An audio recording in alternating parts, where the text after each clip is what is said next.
Good evening, everybody, and thank you so much for coming to this really special occasion. And it's the beginning of our winter quarter, and I've been hearing that all the people I try to um, coax our students to come and attend. Many of them are in classes or doing their homework, but we are simulcasting this on Zoom, and so it's going to reach a bigger audience. And our speaker has kindly accepted that, or agreed to having it taped, so it'll be available.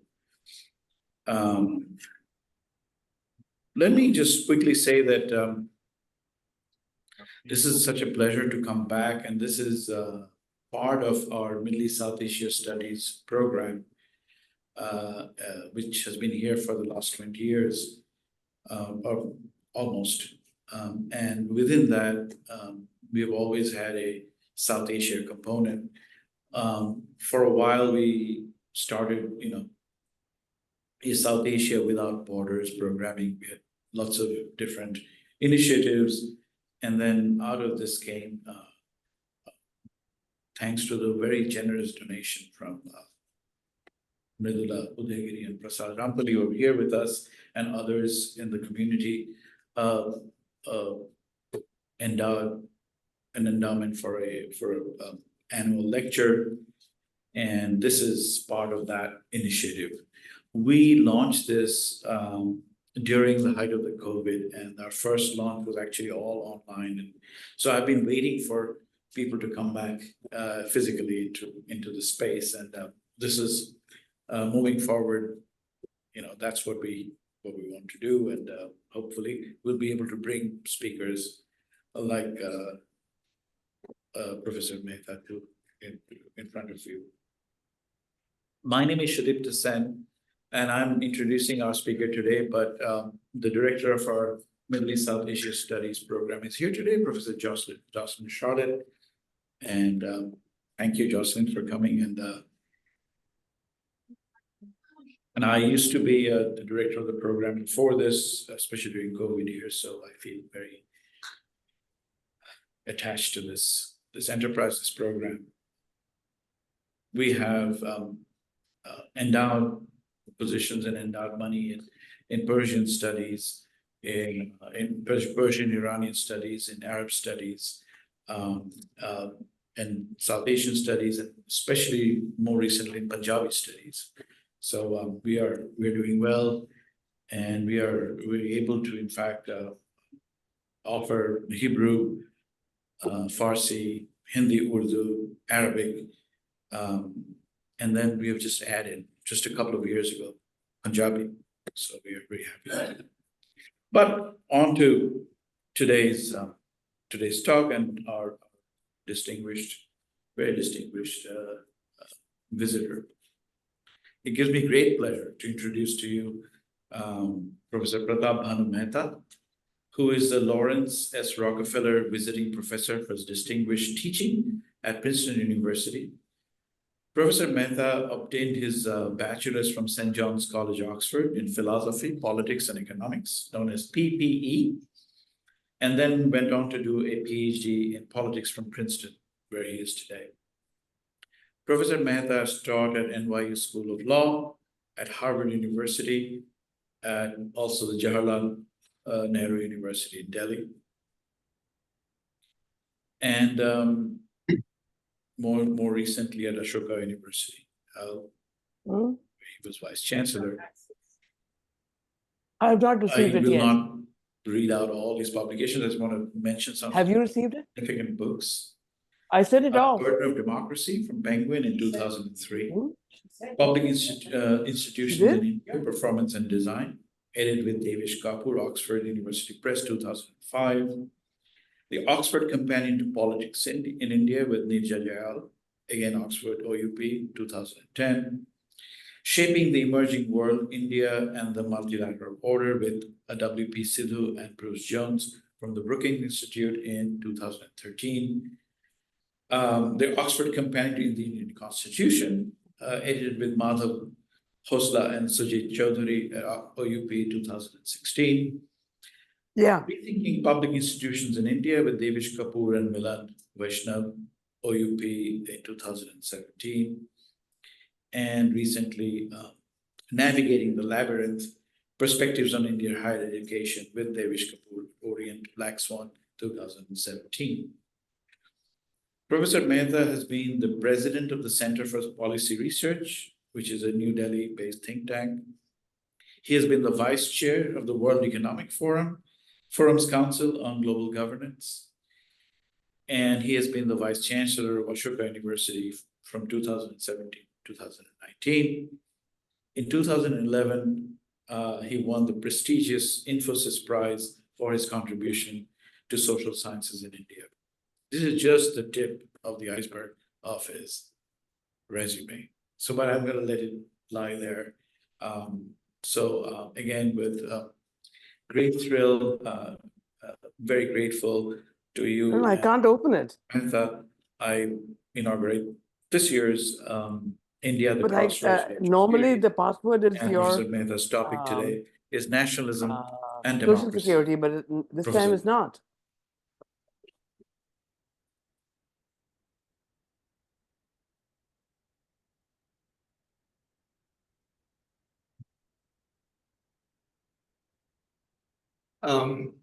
Thank you, Professor Sen. So audience is so special. I'm actually tempted to just form a circle and have a discussion. Actually, I think I'll learn a lot. It's a real privilege being here. And when Professor Sen invited me, first of all, I should also thank the Department of Middle Eastern Studies and South Asian Studies for this wonderful opportunity, and the donors of this program for allowing conversations of this kind. When Professor Sen invited me, I was a little confused what the mandate was of a program like this. Normally, in academic conferences, you submit a 30-page paper with lots and lots of footnotes. The purpose of this seminar, as I understood it, was to really have something of a public conversation that is captured in the theme of this seminar, which is democracy at crossroads, in a way, or India at the crossroads. And what I'll do in the next 45 minutes or so is try and paint a picture of in what way is Indian democracy at a crossroads. India is going to have elections in a few weeks' time. It's one of the most consequential election years in the history of democracy globally. There are more elections this year than any other year in global history, and all the big ones.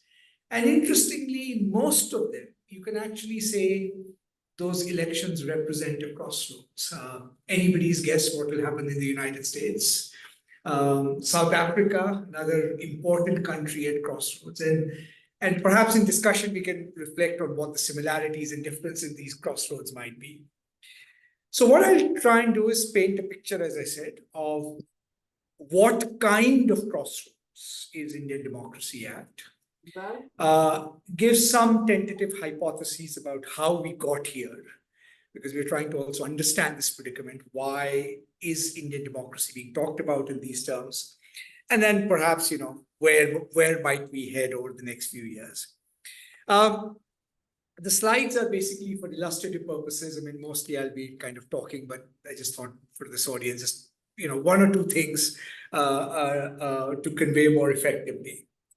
So very simply, let me see if I can get this to move up.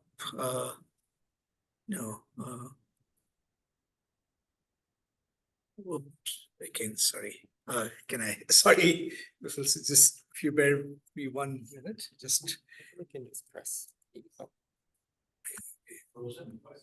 Okay, there you go. Okay. So let's begin with just a kind of stylized picture of India's political map.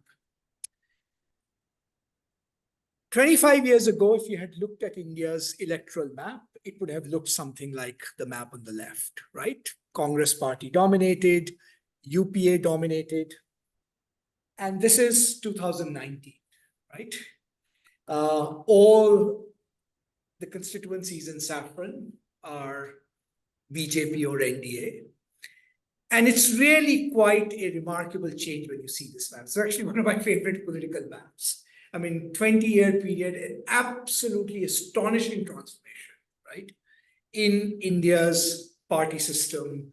And we'll talk about what it actually means and represents for India. I mean, it's just, you cannot think in the annals of democratic politics such a major transformation in the political cleavages in the society in any time. So this is just to kind of get us going, right? That we are now in practically a BJP-dominated system, and that domination is extraordinarily widespread and extraordinarily deep, right?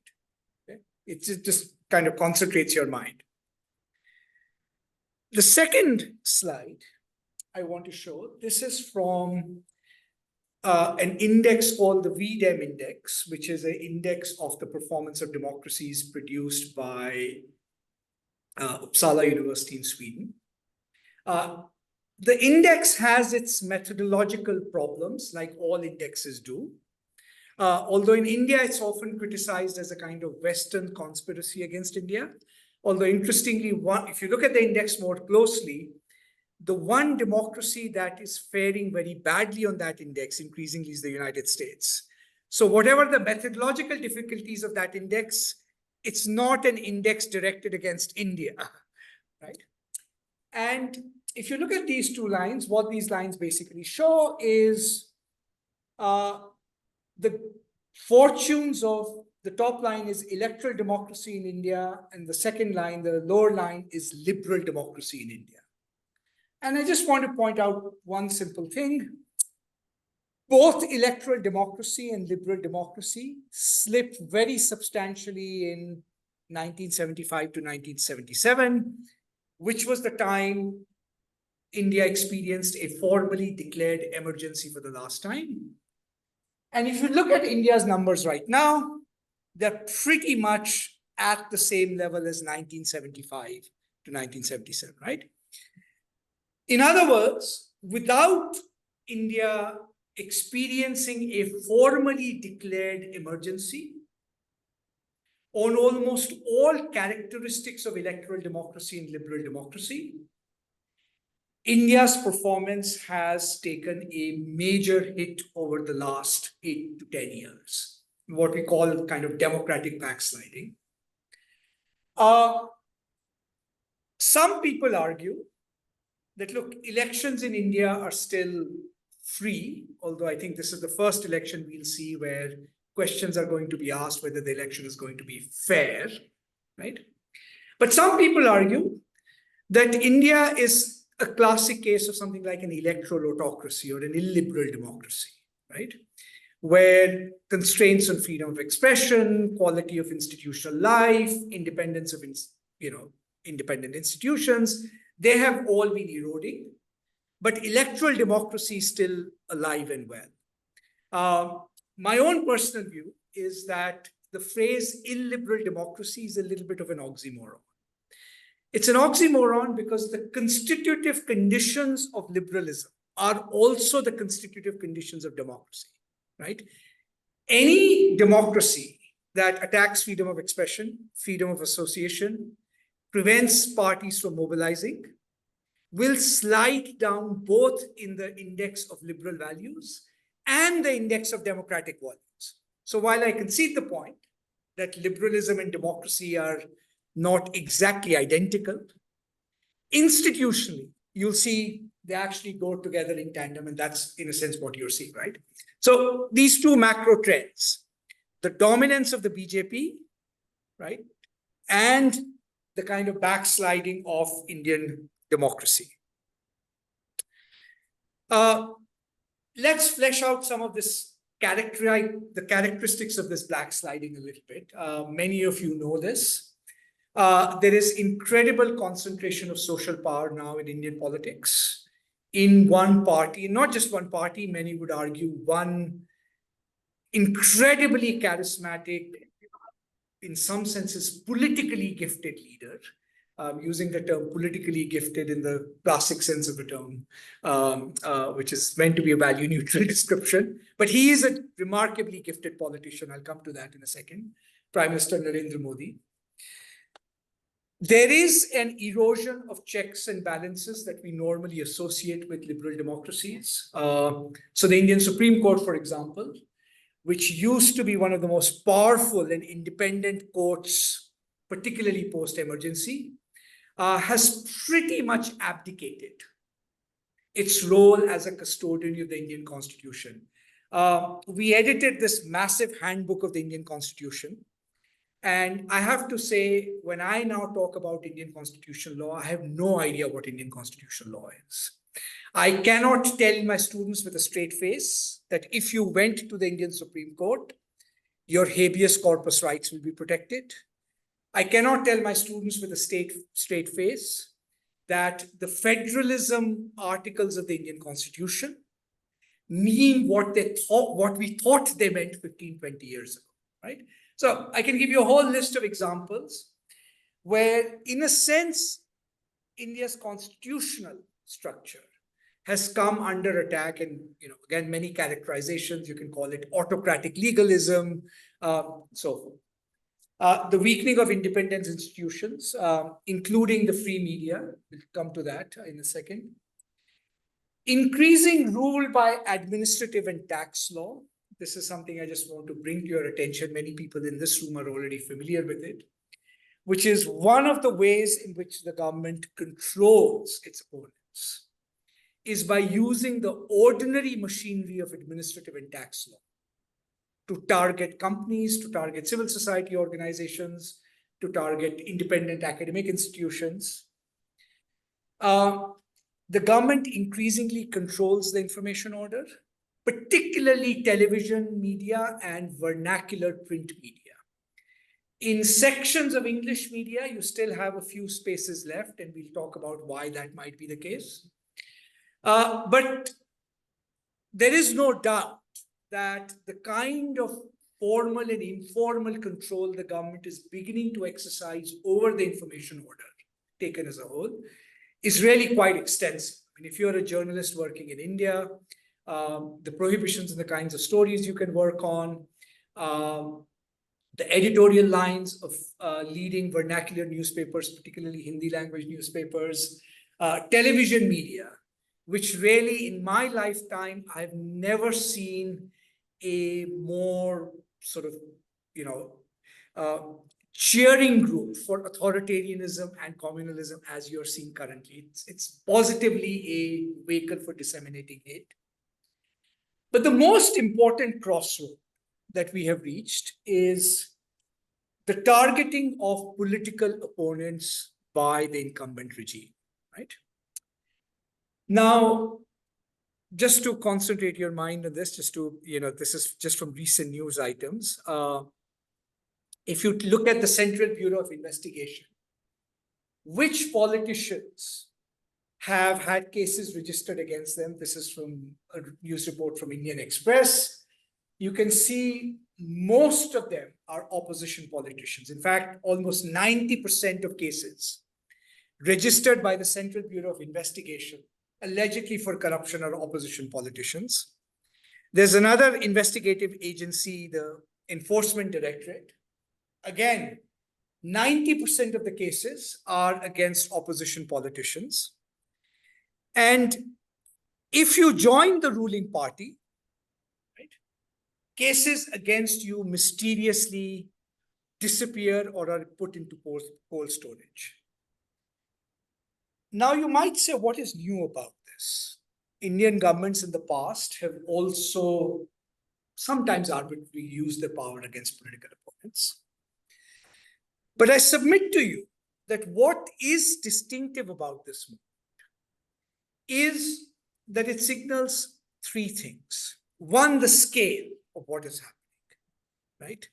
When 95% of government cases are directed against political opponents, for the first time, 2 sitting chief ministers are arrested and not even granted bail, right? We're not even coming to the substance of the case yet, right?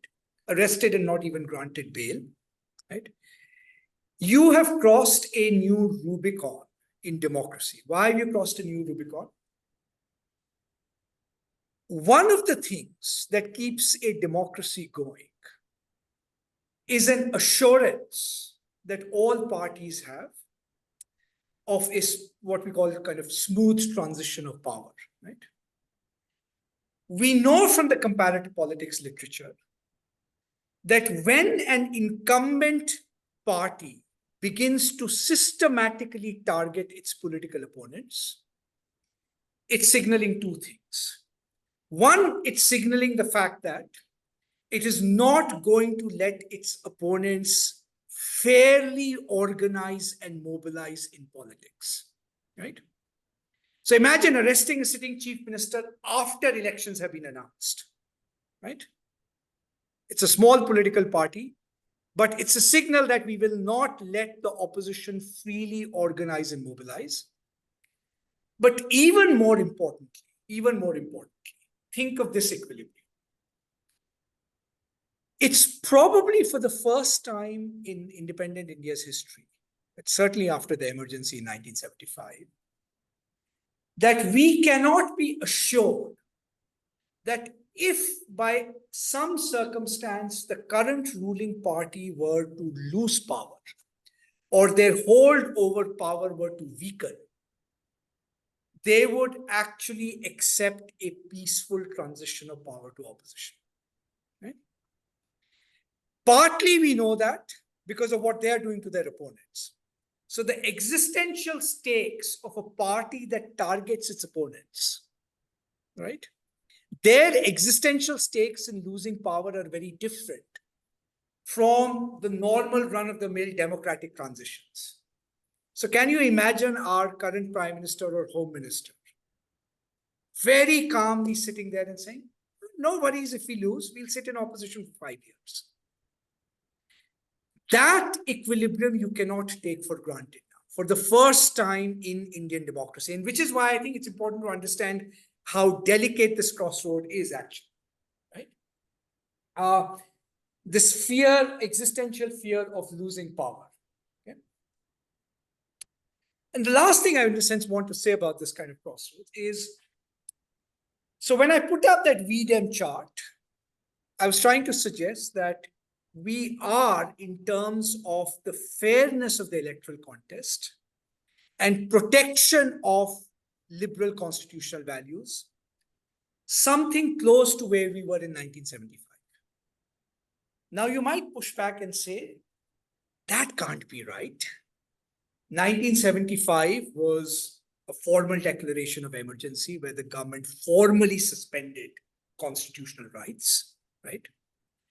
It was an era of mass arrests, right? You don't see mass arrests in India, right? I mean, in fact, at one level, civil society, in India seems, if you walk in Delhi, Calcutta, it seems just like it was ever, right? So what are we talking about here, right? Now, what I want to submit to you is one of the things that this government has deployed very effectively, and not just this government, it's true of almost all countries that have experienced democratic backsliding in recent years, Hungary, Poland before the recent election, is a kind of new technology of democratic control, which allows the government to maintain a myth of statistical innocence, what we call yet achieve the same kind of control that a formal declaration of emergency would produce. So I just want to give you one example of this. So there have been, for example, if you look at communal violence in India directed against minorities, statistically, you don't see a massive rise in the number of communal riots. In fact, if anything, it's been pretty flat. What you actually see, this is data recalculated by Ashutosh Varshney, based on publicly available data. What you see is the number of lynchings rising in the 2015 to 2017, 2018 period. Now think of lynching as a very different form of social control. from riots, which involve mass casualties, or mass arrests. What happens in a lynching, right? What happens in a lynching is you choose a specific target. Statistically, it's just one person or maybe two people. But because it is chosen in a specific way and you have a media environment that can disseminate that incident, it has exactly the same effect for social control as actually producing mass riots. So, and that's what I meant by statistical innocence, right? The number of deaths is, not that high, 30, right? Given India's history of communal violence, it seems like a small number, right? But the exemplary use of well-publicized incidents produces a new form of social control. Exactly the same thing is happening in curbing of freedom of expression or journalistic freedom, right? There are no mass arrests, but you can target well-chosen media houses, civil society activists, journalists. Statistically, it shows up as a small number. And yet it is enough to send the message out, right, to the rest of civil society about how to exercise social control. Since we are in the US, I might as well mention it. Many of you might know that the government of India has increasingly rescinding the rights of overseas citizens of India to conduct research and engage in journalism in India, right? One scholar's OCI being rescinded is already producing masses of self-censorship amongst their colleagues in North America abroad, who worry whether they will be able to visit their parents if their OCI is rescinded or not, right? So one of the things I think we have to understand about the nature of this regime is that even though there is a kind of surface appearance of normalcy about it, right? It's like Augustus in the Roman Empire. We are still following the forms of our constitutional government. The exemplary effect of its chosen targets is actually producing as effective, if not more effective, social control. And it also has the virtue, by the way, of dividing the opposition and dividing civil society. Because if you engaged in mass arrests, you might actually provoke a kind of counter-mobilization. This statistical innocence allows us to live in this kind of illusion. It's a few journalists in that corner, right? Or a few odd incidents of violence in this corner. This is not something that is going to become a pervasive condition until it does. So, and that's why, again, when we think of India as a crossroads, what makes this moment difficult to characterize is, I said, it has all the forms and trappings of constitutional government, but with a form of control that is in some ways more autocratic. Okay, so that's on the authoritarian side. Now, we saw that map. The BJP dominates Indian politics. And what makes the BJP distinctive is that it is a political party with a very distinctive ideology and political agenda, right? Again, most of you know this. It is a Hindu nationalist party, it calls itself such. And the objective of Hindu nationalism has been the consolidation of a self-conscious consolidation of Hindus as a political identity, and to use that to secure power, right? So the core tenet of BJP's worldview is that what has been wrong with all of Indian history from 1,000 years has been that Hindus have not self-consciously acted as a political unit, right? And if they don't act self-consciously as a political unit, they are colonized by outside forces, in their telling first Islam, then the British, then assorted liberal secularists, any enemy you can imagine. And so the objective of Hindu nationalism is to consolidate Hindus as a self-conscious identity. There is a historical narrative attached to it. Like most ethnic nationalisms, this narrative draws its power from telling a story of the subjugation of Hindus. When the Prime Minister of India, Prime Minister Modi, laid the foundation stone of the temple at Ayodhya, or when the idol was consecrated in January, the most remarkable statement in both his speeches was, this day is more important in India's history than 15th August 1947. Okay? Seems like a kind of innocuous statement, but it is crafting a historical narrative that the identity and story of Hindus has been a story of 1,000-year subjugation by external powers, right? Now, as historians, we can debate this. I mean, Professor Sen is here, what these categories mean and so forth. We can have that debate.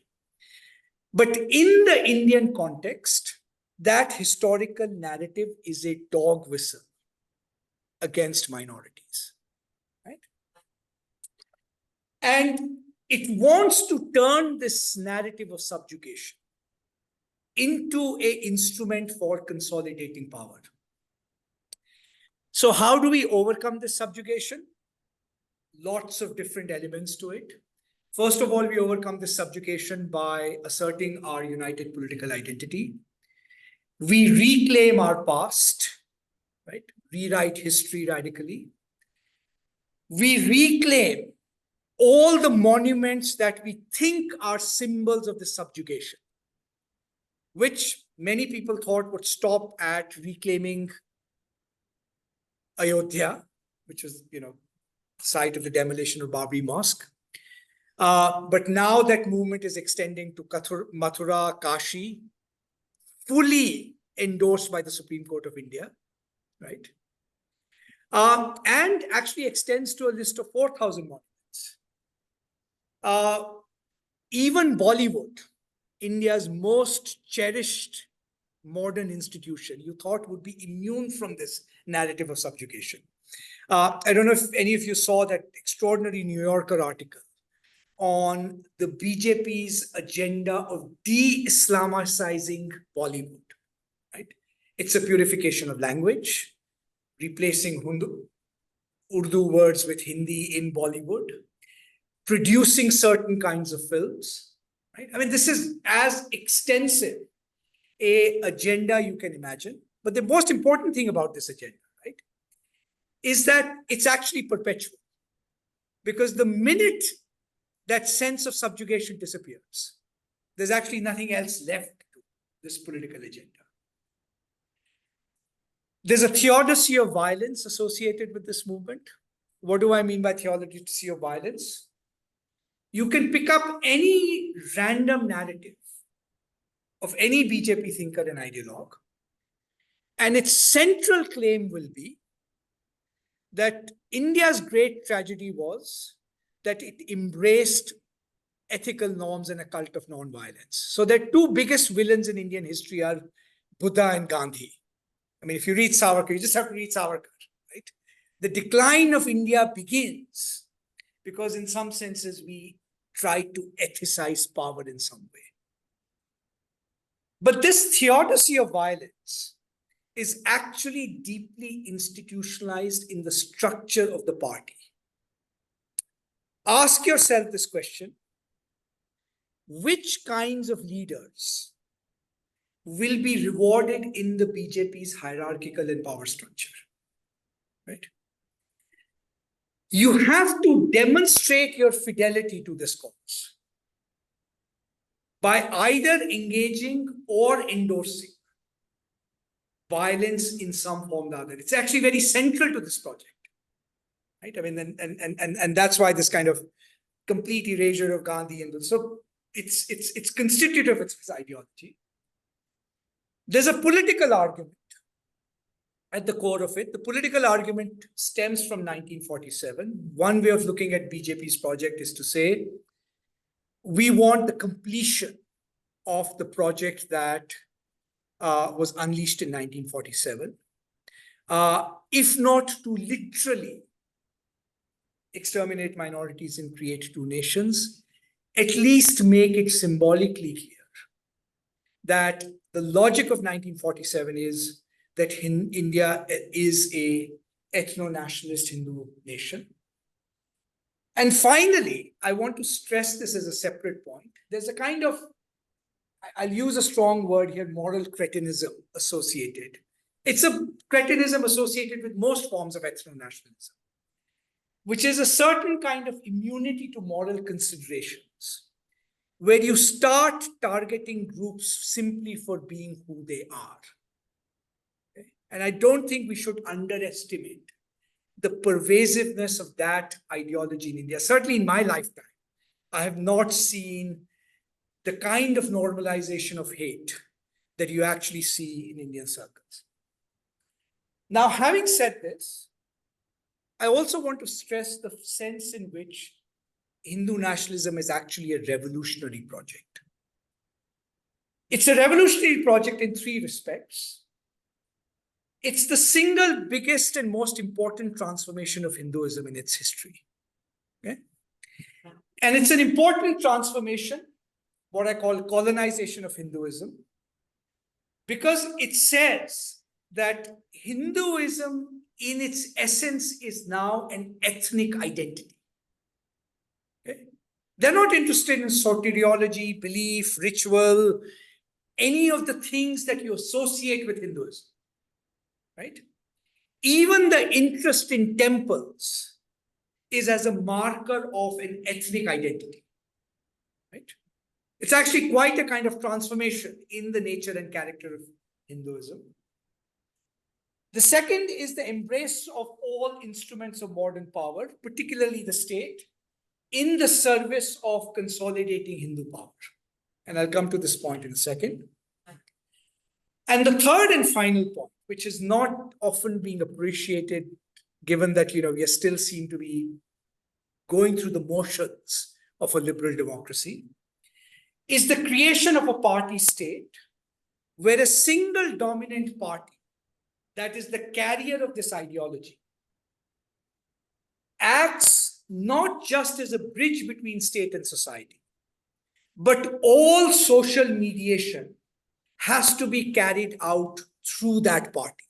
I mean, the only analog to this was probably CPM in West Bengal or the Chinese Communist Party. That's actually their model in some respects, right? It colonizes all independent spaces. Just to be a little provocative, the first news item is from a few days ago. There used to be this institution called Sainik schools, which are these schools that prepare students for entering the armed forces. They don't have to be committed to entering the armed forces, but it prepares them. The government has now entered into public-private partnerships, and 60% of these schools are being run by RSS affiliates. Just imagine, right? So all education, Delhi University, there's a list. I can tell you in advance what that list is, who is going to be appointed to what position and where that list comes from. The second picture is one of India's most iconic figures, Ratan Tata, an extraordinary figure in modern Indian business, right? Publicly felicitating Mohan Bhagwat, the head of the RSS. Now, it's perfectly all right to felicitate and talk. I think everybody should be talking to everybody else in a democracy. But think of the signal that picture sent to Indian business. That you cannot conduct business unless it is mediated not just by the government, which always happens. Right? No business can afford to annoy government unless it formally pays obeisance to the ideology of Hindu nationalism. Bottom is Bollywood, where we want, right? And of course, the right is the consecration of the deity at Ayodhya. Now, the reason I put this up all in one slide, individually, they seem unexceptional events. But think of what it means for the structure of the Indian state. where every single relationship, business, education, entertainment and culture, every single religious institution, that conversation is actually being mediated by that single ideological frame and a party structure to go with it. Right? It is, and I don't use the kind of the comparison with China lightly. I mean, we haven't reached that level of control and repression, but in a sense, that's the model. Right? It's a complete transformation. You might say a different kind of crossroads we are at. Now, how did we manage to reach here? I won't go through all of these points, but I want to kind of put on the table a couple of hypotheses. The first has to do with what we call the decolonization question. Now, what do I mean by the decolonization question? One of the interesting things about this conjuncture is, for those of your academics, you will kind of appreciate the joke here. Every move that was considered to be important to left-wing theorists has been taken over by the right. So it's the right that speaks the language of decolonization. The BJP says, we are going to bring a more authentic decolonization to India than was achieved in 1947, right? It used to be a left-wing move to say that all identities are constructed. The BJP says, yes, we can, through acts of political mobilization, construct those identities, right? But the most important, I think, feature of this kind of decolonization is that its decolonization is a form of resentment. One of the most remarkable things about the Indian national movement, I mean, these days it's very hard to convey how remarkable it was. It was one of the few mass movements against decolonization that was almost utterly free of resentment. Think of Gandhi, think of Nehru, think of Tagore. They were all nationalist and post-nationalist thinkers simultaneously, right? Their view of British in India was not just that they were exploiting India, but in some senses, they were as much victims of a kind of shared modernity as India was, right? And the objective of the movement was to create an alternative and deeper universality. That India's place in the world, in a sense, would be legitimized by its exemplification of a newer, more authentic and deeper set of moral norms. So when Gandhi joked, right, Western civilization is it's a good idea, right? Partly what he meant was it just remains an idea, right? Okay. This is a form of kind of decolonial nationalism that has a sense of resentment, in the sense that it is trying to bring about a condition which it can't successfully, and has a sense of thwarted political agency. And the most important basis of that, and that's the hypothesis I want to put forward, is actually language, the question of language and vernacularization. So we know the BJP is dominant in the Hindi heartland. That's its base, although it is going to spread, and even Bengal may fall very soon, for all we know. I think it's only a contingent set of reasons that's holding Bengal back. One of the things we don't discuss enough in India is this language question. So India's democracy was remarkably successful in one respect. It created a brilliant compromise around language. Unlike Sri Lanka, India has not really experienced a civil war over language, right? In the 1950s, everybody predicted India would fall apart on the issue of language. Actually, none of that happened, right? But one of the downsides of the Indian compromise on language, and I think this is going to be a political problem independently of the BJP, is the relationship between English and the vernaculars, right? So think about the experience of most people in North India in particular. I talk about other regional languages as well, but just to take that as the example. When you think of the language of Hindi, you think of it as a language of culture, incredibly sophisticated culture. You think of it as a language of poetry, art, religion, all those things, emotions, right? Cursing people. You don't think of Hindi as a language where the knowledge of the future is being produced. And you don't think of Hindi as the language which will gain you access to structures of social power, right? So the Chief Justice of India recently said, you can't practice in the Supreme Court of India if you don't know English. But we know this is kind of pervasive, right? Now imagine a linguistic equilibrium where all your languages, regional languages, are languages of the past. They're still important, they're languages of identity.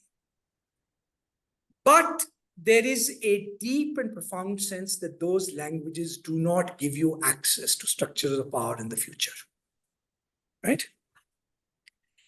Now, in the case of other languages, particularly, let's say, Bengali, Malayalam, part of that was sublimated by the fact that they could acquire political identities in opposition to Hindi imposition, right? Regional linguistic nationalism. Hindi is in this marooned place where if Hindi acquires a political identity, it is immediately a threat to all other languages. And the BJP knows that. I actually don't think they want to impose Hindi. I'm very clear about it, right? But it also then means that there is actually no recognition in some senses of the political identity of Hindi as a language. And part of what the BJP actually taps into very powerfully in this decolonization story is this claim that we are actually vernacularizing Indian culture, right? The idioms in which they speak.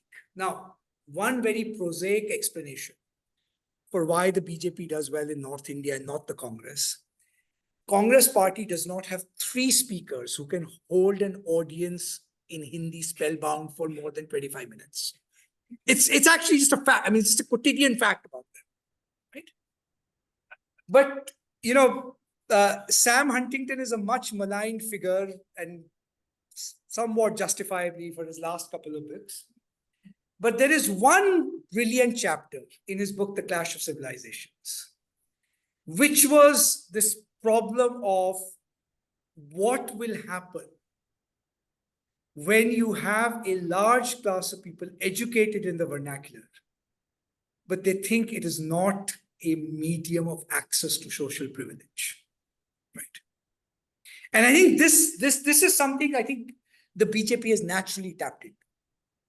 So it's not so much about Indian culture in kind of abstract sense, high Sanskrit. It's just this idiom of representation and recognition is not something that is in some ways ours. The second ground of this decolonization story is the debate over history, right? Which many of you are familiar with. India takes history so seriously. It's a paradise for historians. Literally everything is subsumed by historical conflict, right? But one of the tragedies, I think, was that there's kind of a strange common ground between left and right in India.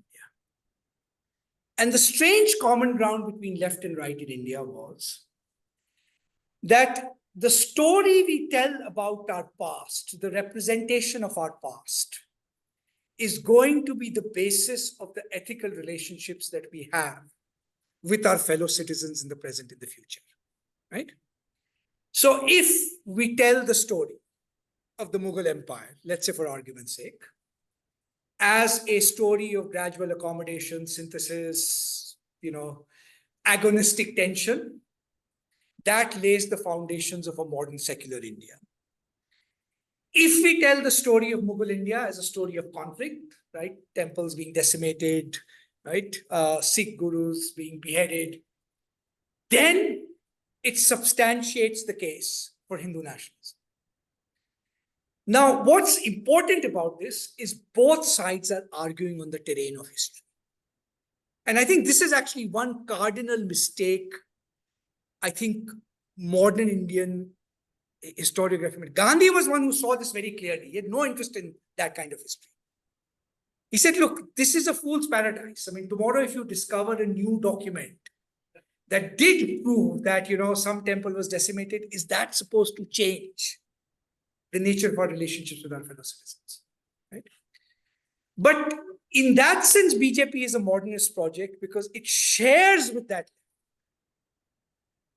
this sense that those who rule historical consciousness or are able to create that memory, right, will be able to, in some senses, lay moral claims to the foundation of this nation. Now, there's a real irony here. And the irony, I just want to give one example. So there's a big debate in India over what is the nature of Hinduism and what is the nature of caste. The right wing is very embarrassed by caste, doesn't want it discussed candidly, although there are actually quite elements of them, they're quite progressive in their own way. Savarkar in particular was quite progressive on caste because he realized that caste divisions stand in the way of consolidation of Hindu identity. But one of the great ironies in India is the right wing wants to now say, using our good postmodernist friends like Nick Dirks, that caste was a 19th century colonial construction. It did not exist in its form before the 19th century. The left wing wants to say Hinduism is a 19th century colonial construction. It did not exist prior to the 19th century, but by the way, caste is immemorial, right? And so we've got locked into this extraordinary kind of contradiction or paradox where both sides use each other's methodological premises to hoist their opponents with their own petard, right? So the sensible thing, either both caste and Hinduism are or they aren't. But it is interesting how this spreads across political parties. Yeah? Very quickly, I probably gone on too long. Just wonder. So, what are the social and political conditions that make this condition possible? As I said, one is this question of language, this decolonization, the quest of word, the challenge of vernacularization. Second is, of course, the persona of Prime Minister Modi, which I won't dwell on long. He is an extraordinarily gifted politician. I mean, if you're objective about his political gifts, you have to admit that. But what he did for the BJP, most remarkable, is he converted a party that was primarily identified with upper castes and managed to produce this identification that he stands, right, as a symbol of a new India against a hierarchical, oppressive, and corrupt ancient regime. And in part, what allowed that identification to be produced was his own biography. I would not underestimate the importance of that fact, right? That in some senses, he embodies that vernacularization.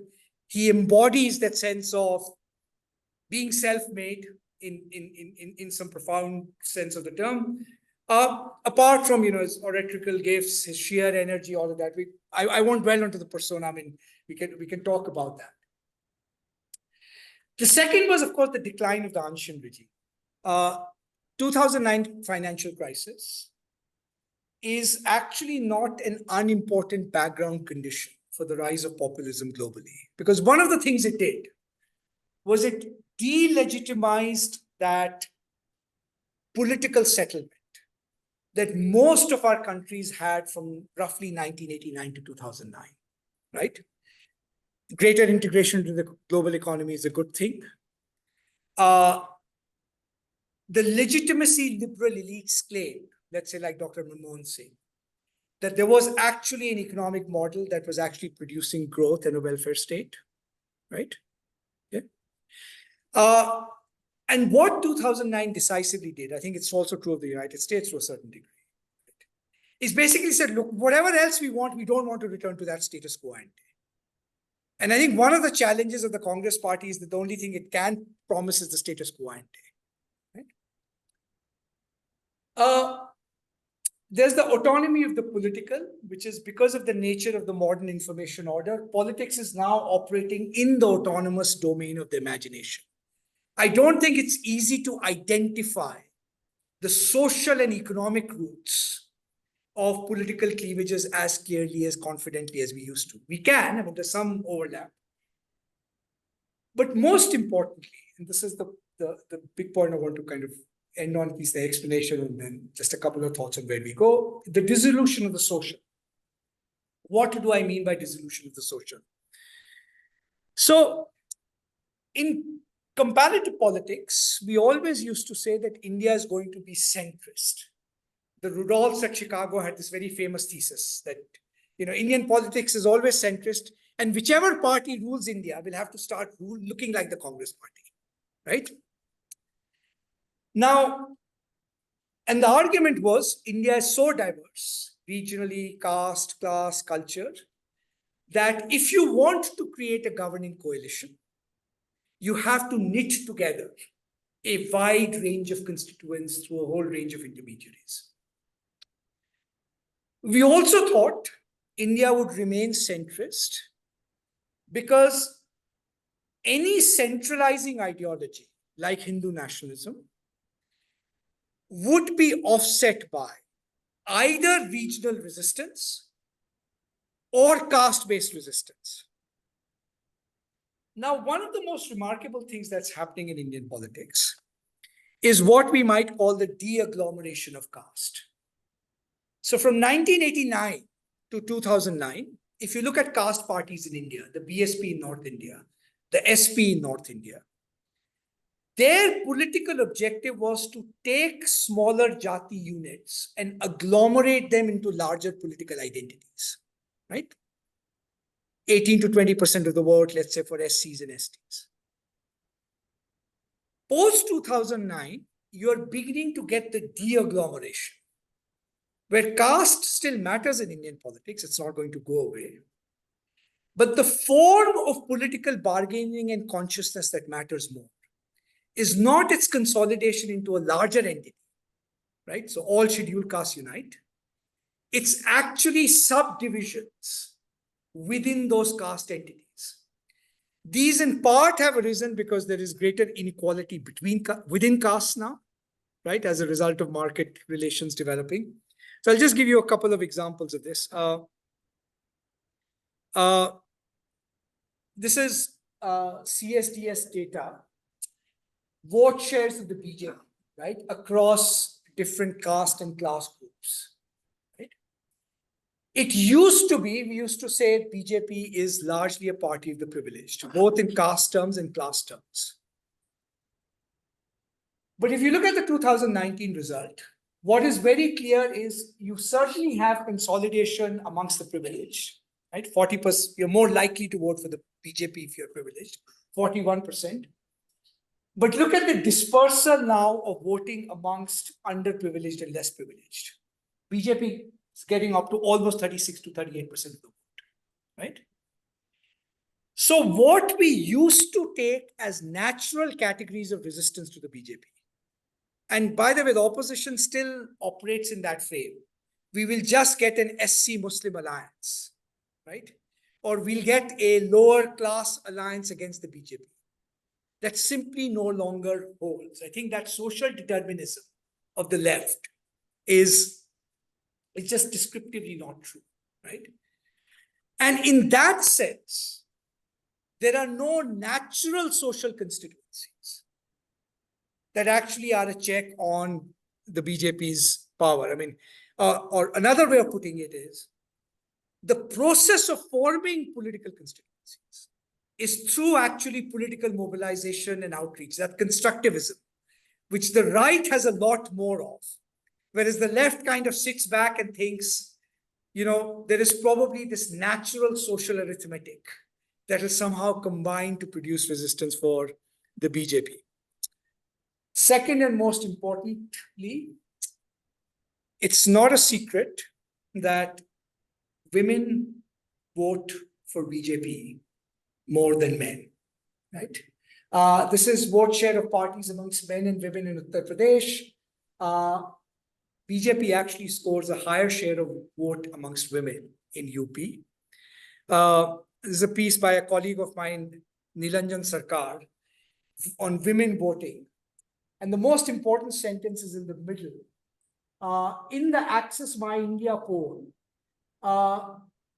this is BJP's victory in Madhya Pradesh, 50% of women supported the BJP as opposed to compared to just 40% of women for the Congress. BJP has a 10-point gap in women's support. And I could tell you a whole story about how this has been brought about. It's actually one of the most remarkable political stories of our time. But I won't go into that. Just to end with, I know going on long, is one way of explaining that support. So there are lots of challenges to the Indian economy. Unemployment remains a challenge. There's no structural transformation in the Indian economy.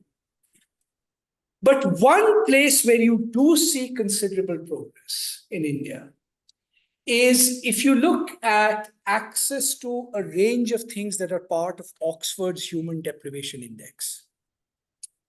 Access to cooking fuel, sanitation, drinking water, electricity. These are all Mr. Modi's flagship social welfare schemes. Our performance is not as great as the government claims. According to the government, we've achieved 100% in all of this. But it is still extraordinarily substantial, right? And I think one of the questions the left and center parties need to ask is what enabled Modi to actually legitimately occupy the progressive agenda on this part of the welfare architecture. Okay. I mean, but again, it's in a kind of example that there's no natural constituency here. The constituency is created in some senses through structures of state power and so forth. So where are we going to head on this? I'm happy to talk about the economy a lot more. I mean, I have kind of views on this, but this new welfareism is a kind of important part of the story. So we now have, in some senses, this extraordinary, just to summarize and end, where are we? Indian democracy is in danger, whichever way you look at it. The BJP is most likely to win and consolidate its power in the next election. And that consolidation will mean the consolidation both of Hindu nationalism as a political ideology and what it means for minorities and civil liberties, right? And a consolidation of that authoritarian party state, which is not going to relinquish power, right? So if it wins, we are in trouble. If it appears that its grip on power is weakening, don't take it for granted that there will be a smooth transition of power, right? Now, what makes the problem more challenging is, you might say, why isn't there a revolt against this, right? So first of all, the bad news is it's very difficult and very rare to campaign only on a democracy-saving political movement. It didn't even happen, by the way, in 1975 and 1977, right? What it would take to produce such a movement is a generalized economic crisis on which this worry about democracy can be superimposed. Now, for those of us who care about democracy, it's a challenging environment because that generalized economic crisis is not going to come. Mr. Modi is a competent manager of the Indian economy. Unlike Erdogan, you're not going to get 50% inflation rates. He's macroeconomically prudent. He does have a welfare coalition. And I actually think growth will pick up in India. We haven't talked about this part, right? Which means that you cannot convert these anxieties about democracy into a generalized mass dissatisfaction against the government. And so the crossroads we are at is you will see in India that's economically interesting for investors, foreign investors here. There will be parts of the Indian economy that are extraordinarily vibrant. But India's claim to be the world's largest democracy and the mother of all democracies is going to be increasingly in doubt. There.